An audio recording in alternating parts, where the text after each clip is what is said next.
How is it? How is it? Yummy, yummy.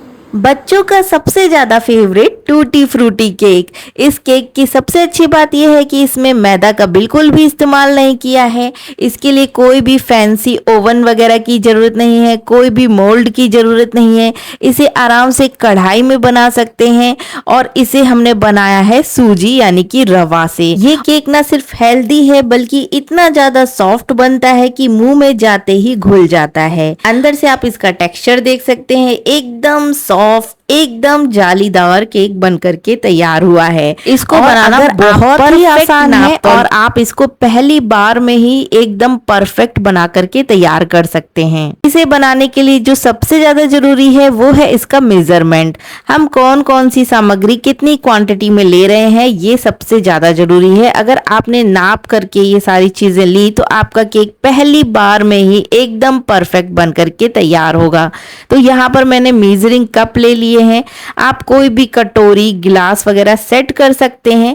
यहाँ पर मैं ले रही हूँ 1 कप सूजी यानी कि रवा। आप यहाँ पर मोटी वाली सूजी, बारीक वाली सूजी, कोई सी भी सूजी का इस्तेमाल कर सकते हैं।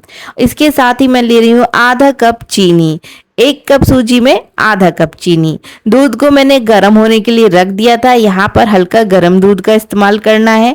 तो यहाँ पर 1 कप दूध लिया है, थोड़ा थोड़ा दूध डाल करके मैं मिक्स कर रही हूँ और 1 कप दूध यहाँ पर मैंने पूरा डाल दिया है। तो ये जो मेजरमेंट है आप इसको ध्यान रखिए और इसी तरह से आप भी सामग्री लीजिए।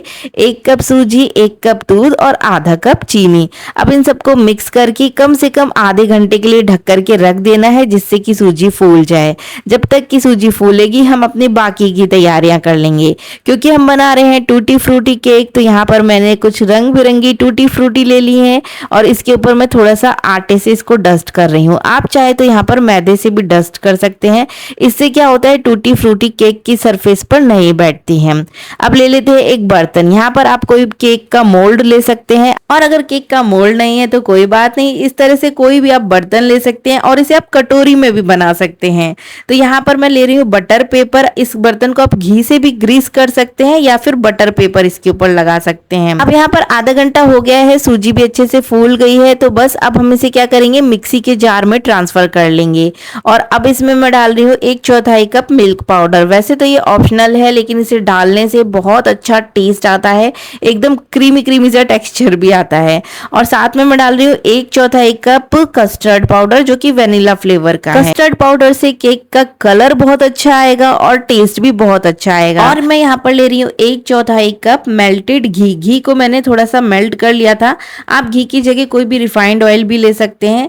अब इन सब चीजों को हमें ग्राइंड करना है। तो मिक्सी के जार में इनको हम पल्स मोड पर धीरे धीरे चलाते हुए अच्छे से ग्राइंड कर लेंगे। इसे ग्राइंड करने से ना एकदम स्मूथ सा पेस्ट बन करके तैयार हो जाएगा। और आप देखिए कलर इसका कितना ज्यादा अच्छा आया है और ये एक बढ़िया सा पेस्ट बन के तैयार हो गया है। अब इसे वापस से बर्तन में निकालेंगे। आप इस बैटर की एक बार थिकनेस देखिए, ना ज्यादा गाढ़ा है ना ज्यादा पतला है, बिल्कुल इसी कंसिस्टेंसी का बैटर होना चाहिए।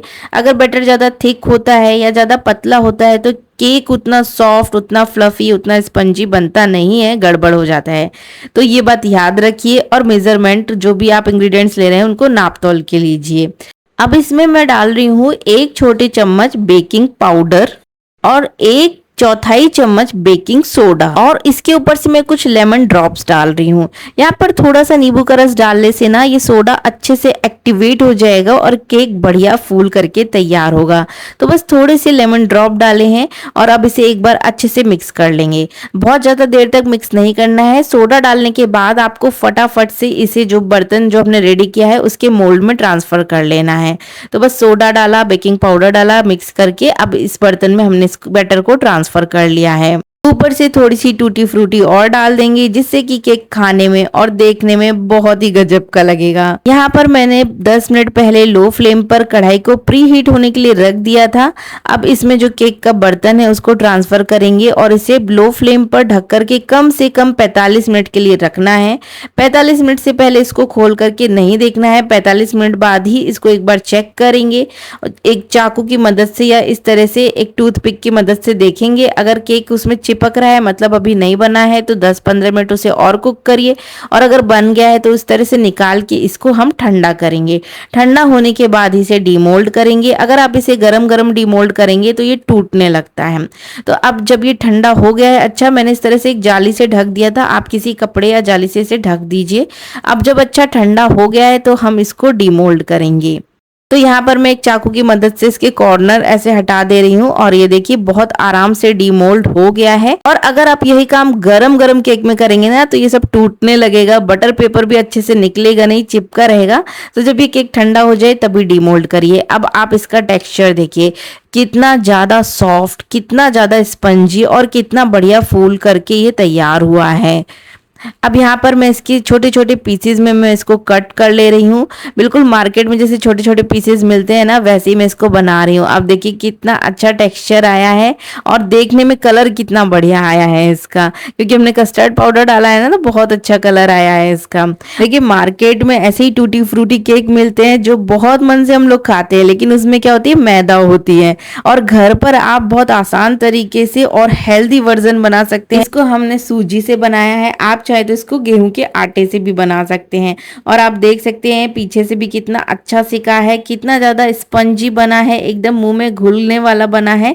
और इसकी छोटी छोटी पीसेस इस तरह से मैंने कट कर लिए हैं। कई लोग तो इसे चाय के साथ भी खाना बहुत ज्यादा पसंद करते हैं, बच्चों का फेवरेट केक होता है। छोटी मोटी भूख में ये केक खाने में बहुत मजा आता है।